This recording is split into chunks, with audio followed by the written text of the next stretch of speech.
Bom, Donald Trump completa hoje 100 dias à frente da Casa Branca, um pouco mais de 3 meses, parecem sim 100 anos. O republicano deu início a uma guerra tarifária sem precedentes, remodelou a diplomacia americana e implementou uma caçada contra imigrantes no território americano. Confira na reportagem de Mariana Janjaco. Trump se elegeu prometendo ampliar o controle das fronteiras nos Estados Unidos e afirmou que deportaria milhões de estrangeiros que vivem ilegalmente no país. O republicano disse ainda que iria impor um freio à inflação e que reindustrializaria a economia com tarifas de importação contra seus principais parceiros comerciais. Trump também afirmou que entraria para a história como um pacificador dos conflitos do mundo.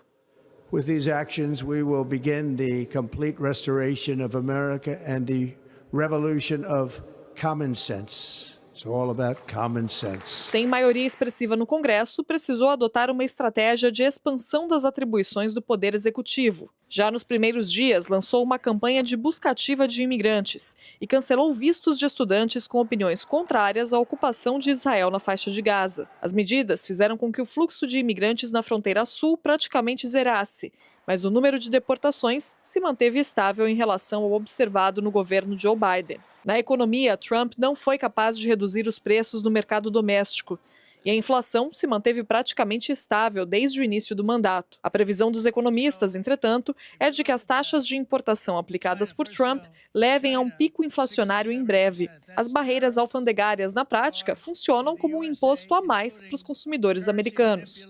Como reflexo do vai e vem das tarifas, as bolsas americanas observaram os principais índices derreterem sob Trump. Pesquisa encomendada pela CNN Internacional revelou que 59% dos americanos consideram que as políticas da Casa Branca pioraram a economia nos últimos meses. Por último, a promessa de pacificar o mundo ainda não surtiu efeitos práticos. Na faixa de Gaza, uma tentativa de cessar fogo entre Hamas e Israel, mediada pela Casa Branca, ruiu em poucas semanas. Apesar dos recuos, Donald Trump remodelou a geopolítica global nesses 100 dias em frente à Casa Branca. O republicano abandonou as alianças construídas pelos Estados Unidos desde o fim da Segunda Guerra Mundial e adotou uma nova doutrina, em que vale a lei do mais forte e as decisões não se restringem mais às organizações internacionais e tratados de cooperação. In 100 days, we have delivered the most profound change in Washington in nearly 100 years. I read an editorial today that this is the most consequential presidency in history. How about that? Ô, Thiago, tem um filme americano, francês, dos anos 80, chamado Declínio do Império Americano. Filme famoso, conceituado. Canadense? Canadense. Eu olhei no IMDb, tava francês. É? Vou mandar e-mail lá reclamando. Tá bem? Ô, Thiago, é o que a gente está assistindo 40 anos depois, sobre Trump? Talvez ali um filme lento sobre o declínio do Império Americano, sob a liderança de Trump? Olha, esses primeiros 100 dias não foram nada bons, né? O Trump ele está tentando, de certa forma, modificar, terminar, destruir com um ambiente global, geopolítico global, que durante as últimas décadas foi amplamente favorável aos Estados Unidos.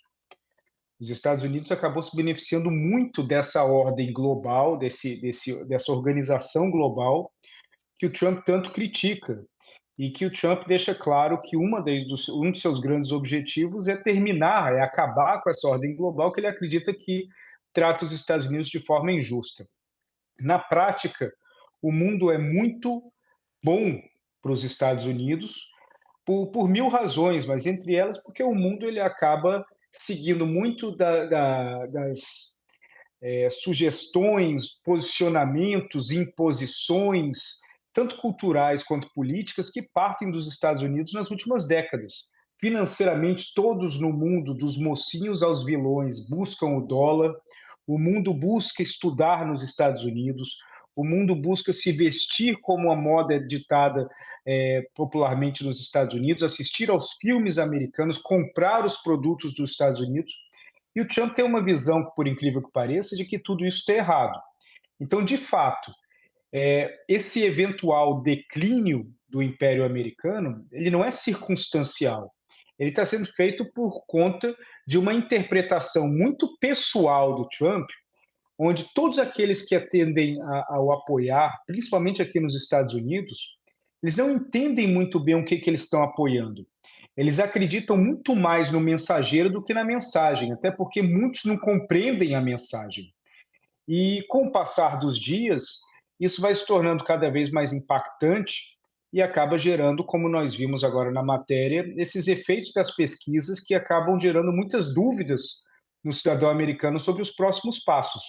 Então, estamos sim vivendo um declínio da bolsa, declínio das alianças e vários tipos de declínios que acabam impactando muito essa percepção que nós temos em relação aos Estados Unidos. Lorival, os Estados Unidos se consagrou ali por ter um sistema secular, sistema de freios e contrapesos, sistema constitucional, institucionalmente muito sólido, muito forte. Estamos tratando hoje aqui de 100 dias, mas supondo que, tratando de 1000 dias, né, quase os 4 anos desse governo todo, esse sistema secular sobrevive a essa era Trump?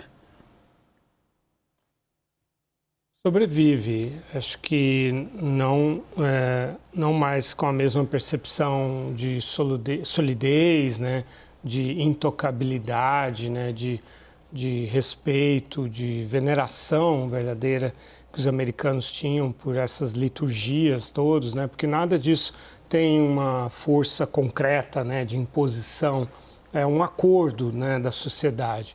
E o Trump representa a ruptura desse acordo por parte de uma fatia substancial da sociedade que apoia essa ruptura, né? Que não se sente representada pelas instituições americanas, sejam a justiça, seja a política, os partidos, sejam as universidades, seja a imprensa, tudo isso que faz parte, a ciência, né?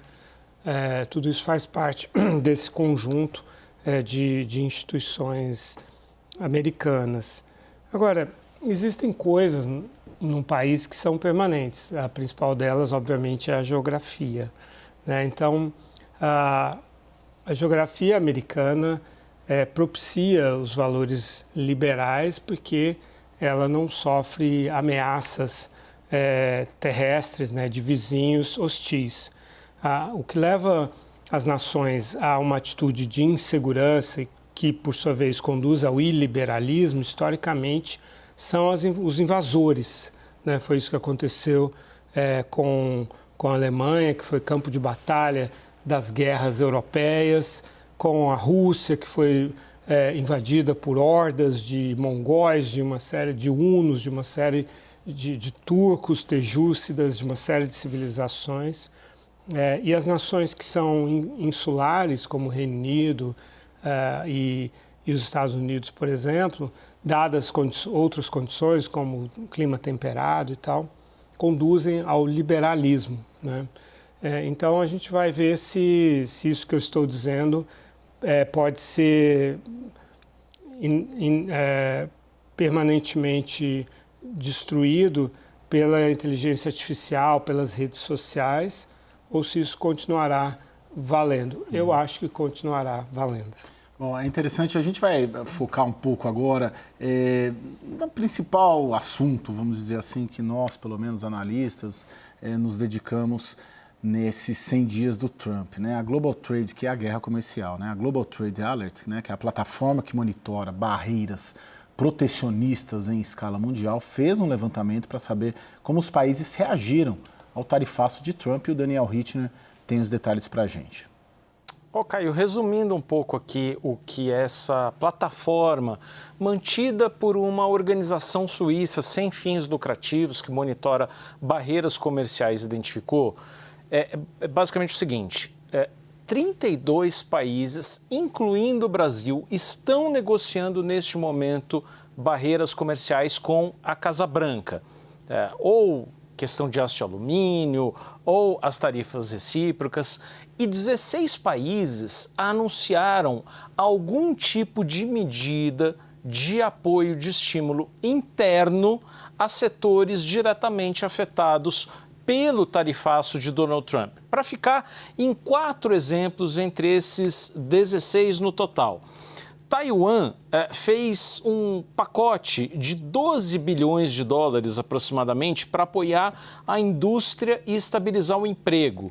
A Tailândia criou uma iniciativa curiosa de uma, aspas, clínica exportadora para prover apoio de crédito, consultoria e identificação de novos mercados para aquelas empresas e setores prejudicados nas exportações para os Estados Unidos. A Austrália, que junto com o Brasil é um dos grandes exportadores mundiais de carne bovina, passou a adotar subsídio mesmo, subsídio na veia para esse setor em face das barreiras americanas. E a Colômbia anunciou uma nova estratégia articulada pelo governo e pelo setor privado de diversificação dos mercados para exportações de produtos colombianos. O que isso quer dizer? O mundo está reagindo, mas está ali tomando medidas em cascata por causa de Donald Trump. Ele mexeu com o mundo nesses 100 dias. Ô, Thaís, a ONU tem 193 países. Né? Esse dado está certo, né, Lorival? Está certo. E 32, aí, segundo o estudo do Daniel, estabeleceram negociações. É pouco, né? Para um tarifaço universal. Não é nem só a quantidade de países. Sim. A métrica a maior dúvida é assim, é óbvio que o mundo está curioso, né? O Trump disse, nós fechamos 200 acordos, né? Aí está todo mundo cobrando. Cadê os acordos? Hoje mesmo o secretário do Tesouro dele foi cobrado. Cadê os acordos? Já vamos liberar. Então o mundo está louco para saber que acordos são esses. Mas mais do que saber que acordos são esses, a maior dúvida é o seguinte, como é que os Estados Unidos vão gerenciar esses acordos? Porque existe um custo associado aí, operacional, e o Trump tem dito, o acordo sou eu que faço. Então, a personificação, a verticalização de do processo decisório, né, de cada um desses acordos. Mas, assim, pensa no sujeito que está lá na alfândega. Como é que esse cara, o que vai mudar na vida do comércio internacional americano, quanto isso vai custar para o cumprimento dos acordos. Então, não é só uma questão da incerteza de que acordos são esses, é da incerteza como isso vai funcionar. Se tem uma coisa que a economia dos Estados Unidos ensinou ao mundo inteiro nessas últimas décadas, foi a forma de fazer, não foi só o que fazer, foi a forma de fazer, a eficiência de fazer, né? E isso também está comprometido. Então, tem o comprometimento da eficiência da economia americana, isso escalando desde o cara do porto, passando pelo consumidor, pelo pequeno, médio, grande, gigante empresário, até o presidente da República e todas as agências de governo incluídas nisso. E tem uma incerteza muito grande, né? Como hoje eu ouvi uma expressão assim, é como se tivesse um meteoro gigante, sabe aqueles filmes catastróficos americanos, né, que o meteoro vai cair? O meteoro não vai destruir a Terra, mas ninguém sabe exatamente qual pedaço vai cair na cabeça de cada um, né? Não se sabe se o maior pedaço vai cair sobre a Europa, se vai cair sobre a China, se vai cair sobre os países mais pobres, qual é o tamanho do pedaço que vai caber para cair lá nos Estados Unidos. E é essa incerteza de assim, quanto tempo vai levar para o mundo começar a captar dados reais dos efeitos do tarifaço. Os economistas não conseguem saber disso ainda. Então, a palavra de ordem hoje é incerteza. Tiago, eu queria te ouvir sobre os republicanos e os democratas, sobre o sistema político interno. De tudo que eu tenho lido e me preparando também para essa edição aqui dos 100 dias, você já começa a ter um ruído dentro do Partido Republicano, um incômodo, porque eles estão lendo pesquisas, né? Estão vendo o mundo se virar contra os Estados Unidos, e até a oposição democrata, de certa maneira, começa a acordar. Como que o sistema político institucional, oficial americano está reagindo a esses 100 dias? É natural que tenha que exista um incômodo grande entre vários republicanos, até porque eles são cobrados pelos seus eleitores, dos seus condados e das suas cidades, mas ao mesmo tempo existe um temor muito grande de se posicionar publicamente contra o Trump. O Trump ele é uma pessoa que ele escolhe muito calmamente os seus alvos e dificilmente esse alvo, quando ele cai das graças quando ele se torna um oponente do Trump ou quando ele é escolhido pelo Trump para uma linha de ataque, ele dificilmente consegue reverter isso. Então existe um temor muito grande de vários republicanos, principalmente os republicanos que vêm apoiando bem o Trump até o momento, de vocalizar essas dúvidas. Então, o que acontece? Essas dúvidas e os questionamentos em relação às tarifas, em relação a outras políticas econômicas, elas acabam sendo verbalizadas com muito mais agressividade em relação a algumas pessoas-chave do governo, como o Bessent, como o Lutnick, como o Marco Rubio, entre outros. Essa vocalização ela tende a parar nesses três ou em mais um ou outro assessor e pessoa importante da Casa Branca. Esses acabam filtrando em relação ao Trump, que muitas vezes não chega ao presidente. Então, existe um bloqueio, existe uma proteção ao redor do presidente em relação a essas críticas que partem dentro do próprio partido, que evitam fazer essas críticas de forma pública. Em relação aos democratas, eles estão entendendo que a situação está obrigando a uma reorganização dos democratas, que eles acabaram se perdendo muito na narrativa deles durante os últimos anos.